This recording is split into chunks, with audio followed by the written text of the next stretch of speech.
पैर धो करके बढ़िया से हाथ धोना चाहिए, पैर धोना चाहिए, मुख धोना चाहिए, और पैर धोकर एक अलग वस्त्र से पैर पोंछना चाहिए। गीले पैर से सोना निषिद्ध है। फिर आचमन करना चाहिए, प्राणायाम करना चाहिए, और फिर भगवत स्मरण पूर्वक शयन करना चाहिए। ये शयन की विधि है। जगने की विधि है तो सोने की भी विधि है। अब ईमानदारी से बताओ, हाथ पांव धो के कौन कौन सोते हैं? चलो 2-4 लोगों ने तो कम से कम हाथ ऊपर उठाए। वैसे देखा देखी भी बहुत से लोग हाथ उठा देते हैं। पवित्र होकर शयन करना, ये भूत प्रेत के उपद्रव, ऊटपटांग तरीके के स्वप्न अपवित्र होकर शयन करने में ही आते हैं। साधकों के लिए सावधानी रखनी चाहिए। कभी भी अशुद्ध आसन पर अशुद्ध वस्त्र धारण करके शयन नहीं करना चाहिए।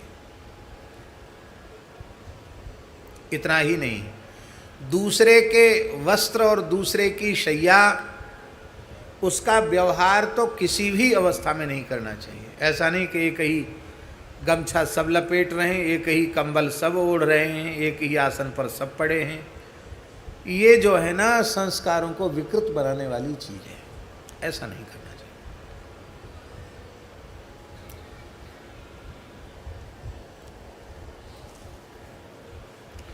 आप लोगों को एक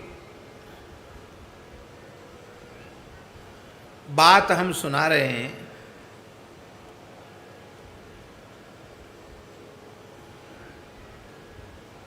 उसको आप बड़े ध्यान से सुनना, और यदि उससे प्रेरणा ले सको तो प्रेरणा ले लेना। हम अपने पूज्य गुरुदेव श्री पहाड़ी बाबा महाराज के साथ ग्वालियर में एक भक्त के यहाँ गए। हमारा बाल्यकाल ही था। यह बात 1995 के पहले की है। हो सकता है सन 90 या 91-92 की हो, पूरी याद नहीं, लेकिन 95 की तो पहले की ये बात पक्की है। आज कितना साल हो गया है? हाँ, 29 वर्ष बता रहे हैं। 29 वर्ष हो गया, तो बहुत पुरानी बात तो नहीं। यदि 95 के पहले की माने तो 29 वर्ष पुरानी बात है। श्री गुरुदेव भगवान की अपार कृपा करुणा से हमें कभी ऊट पटांग दृश्य स्वप्न में नहीं आते, कभी भी। माने ये गुरुदेव भगवान के चरणों में रहने का, उनके अधरामृत, उनके चरणजज, उनकी चरण रज की ये महिमा है। हमारा इसमें न तो हमारा कोई साधन है, न हमारा कोई चिंतन है, न हमारा कोई पुरुषार्थ है। यह केवल संत सद्गुरु का अनुग्रह। तो कभी हमारे मन में ऊट पटांग स्वप्न कभी नहीं होते। एकदम बचपन से ही विलक्षण विलक्षण प्रकार के स्वप्न। और महाराज जी के साथ हम गए थे। महाराज जी एकांत में रहने का उनका, रात्रि में कोई उनके निकट न सोए, उनका नियम था। वो तो सोते ही नहीं थे, एक प्रकार से बैठे ही रहते थे। हमसे बोले जाओ, हमारे लिए बोले ये इनकी व्यवस्था करो। तो एक कमरा था अटैच, उसमें हमारी व्यवस्था हो गई। सर्दी का समय था, तो जिसके यहाँ हम महाराज जी गए थे वहाँ हमको व्यवस्था हो गई, हम लेट गए।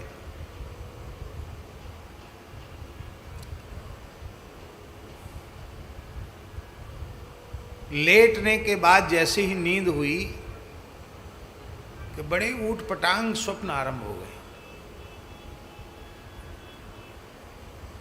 जो किसी वैष्णव को, साधक को जो दृश्य मन में कभी नहीं आने चाहिए, ऐसे ऊट पटांग दृश्य मन में स्वप्न के रूप में आने लगे।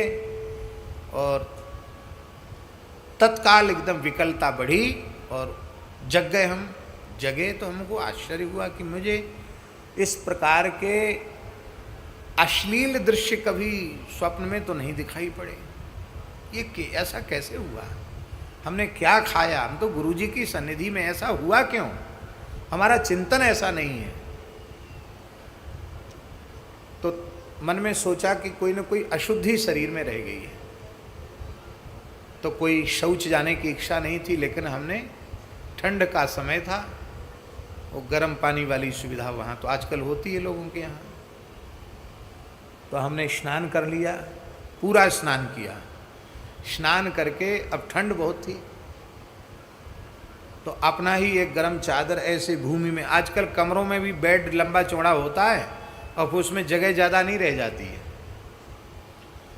तो उसमें जितनी भी जगह थी अपना एक चादर, जैसे साधु साई आसन लगाते हैं, ऐसे बिछा लिया और ऐसे ही अपना कपड़ा लेकर उसी ठंड में सोने लग गए।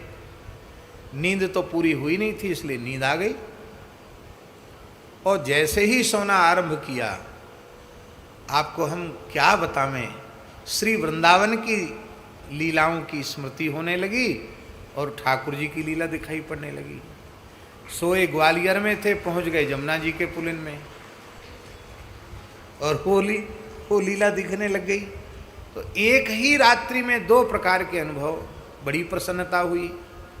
फिर सवेरे हमने अपनी अनुभूति पूज्य गुरुदेव के चरणों में निवेदित की, तो उन्होंने कहा कि वो महाराज जी तो महाराज जी थे, बोले देख बच्चा, हम पढ़े लिखे साधु नहीं हैं, ये पढ़े लिखे पंडितों की बातें अलग होती हैं। देखो, साधु का बिस्तर नहीं होता, साधु का होता आसन, और दुनियादारी वालों का होता है बिस्तर। बिस्तर माने जानते हैं क्या होता है? महाराज जी क्या होता है?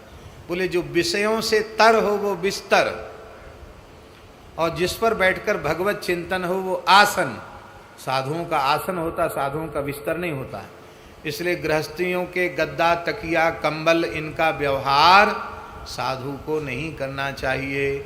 चाहे अपना टाट का बोरा लेके चलो, पर अपना आसन, अपना वासन, अपना कमंडल, अपना पात्र होना चाहिए। गृहस्थियों के ज़्यादा संपर्क में आने से बचना चाहिए। तब से लेके अब तक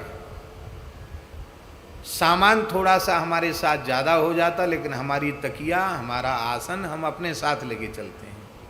हो जाए तो हो जाए ज़्यादा, और नहीं ऐसा कथनचित कहीं न हो तो एकदम कोरे वस्त्र का व्यवहार करते हैं। किसी का उपयोग किया हुआ वस्त्र कभी व्यवहार नहीं करते। हमको तनिक ये लग जाए कि हम जहाँ विश्राम कर रहे हैं, सो रहे हैं, वहाँ कोई जूठा गिर गया या अशुद्धि हो गई, तो उसको तत्काल धुलवा देंगे, तत्काल हम अपने वस्त्र परिवर्तन कर लेंगे। उसका लाभ है। मेरी प्रार्थना है, इस मार्ग में शुचिता बहुत आवश्यक है। व्यवहारिक शुचिता और भाव की शुचिता, दोनों। शारीरिक शुद्धि भी आवश्यक है और भाव शुद्धि भी आवश्यक है। शारीरिक शुद्धि का भाव शुद्धि पर बड़ा प्रभाव पड़ता है। इसलिए, नहीं तो संतों में सखरे नखरे का विचार क्यों होता है? अपरस सपरस का विचार क्यों होता है? इसीलिए होता है। भगवत सेवा में विचार क्यों है? इसीलिए भगवत सेवा में विचार है। तो ये बात, खान पान में भी व्यवहार विचार, वस्त्रादि के व्यवहार में भी विचार। पर अब समस्या ऐसी है कि लोगों को कथा तो सुननी नहीं है, सुननी है तो फिर वो सुन करके उसको धारण नहीं करना है। माई मेरे श्याम